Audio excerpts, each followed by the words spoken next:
me. At CCPC, we run 3 levels of programs based on geographic boundaries. First, locally, we have a citizen patrol program, community cleanup programs, covering all the way from Science World to Gastown and anywhere in between. Our volunteers are the backbones of the programs. And if people experience long-standing safety-related issues, we connect them with our neighborhood police officer to find a solution. Second, in the City of Vancouver's jurisdiction, we provide free translation interpretation services for criminal matters and culture language-specific victim services to Chinese victims of crime. Our victim services follows a holistic, trauma-informed approach and provides support throughout the entire process, from their experience crimes to even years after the sentencing. Regardless of whether the victims decide to file a police report or not, they can access our services and gain emotional support as well as practical support. Third, we run safety workshops, events, and other initiatives throughout the entire Greater Vancouver area. Because people are highly mobile in Greater Vancouver area, it's very common for someone to live in Surrey, work in Vancouver, and have dinner enrichment with friends and family. That's why we go all the way to where they are to equip them with the knowledge and tools to protect themselves and their loved ones.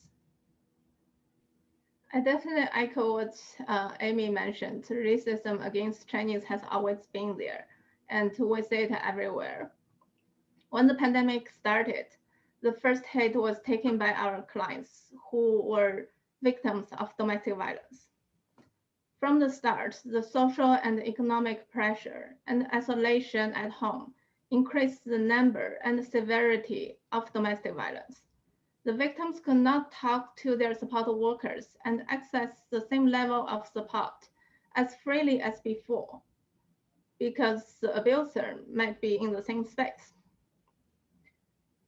The court process had already been super long, and the availability of shelters for Chinese victims have already been extremely low before the pandemic.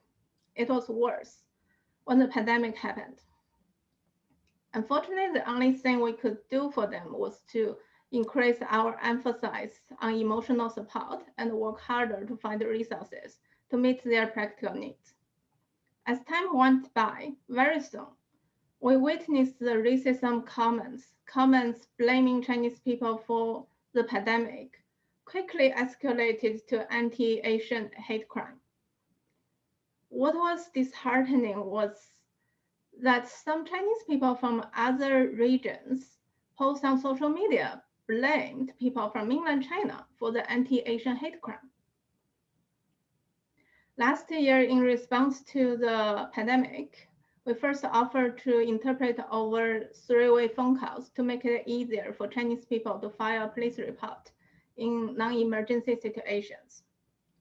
We have engaged with 600 local businesses for safety check-ins and over 3,000 participants from safety workshops, webinars, and events. When everything turned virtual, seniors were more isolated than ever before. We worked closely with senior homes and other service providers. We had an emotional support hotline for seniors during the lockdown period and turned our safety webinars to call-in conferences to allow seniors participate. We also launched racial harmony webinars for the Chinese community to tactfully respond to racism and anti-Asian hate crimes. In addition, we have given out around 2,400 personal safety alarms to seniors, female employees of local businesses, and other vulnerable populations. Hopefully, the loud sound would scare the perpetrators away and draw others' attention to come and help. Despite of all the challenges, I would like to share a successful story with you. It has been years that we saw on the news the Chinese seniors and other residents in downtown Eastside were competing for resources. And we helped many innocent Chinese seniors who were attacked because of this perception. We also heard seniors telling us they would like to help homeless people, but they don't speak English, cannot even communicate with them. In 2019, one of our volunteers had the idea to organize seniors to knit hats and scarves for homeless people to foster a positive relationship and show care. It was a great success. When people received the package, it definitely melted my heart that they put them on right away and asked us, do I look good? And left with a smile. Last year, despite the pandemic, we worked with our community partners and mobilized over 100 seniors to knit over 200 sets of scarves and hats. We plan to continue this project as it really showcases community members come together and help each other.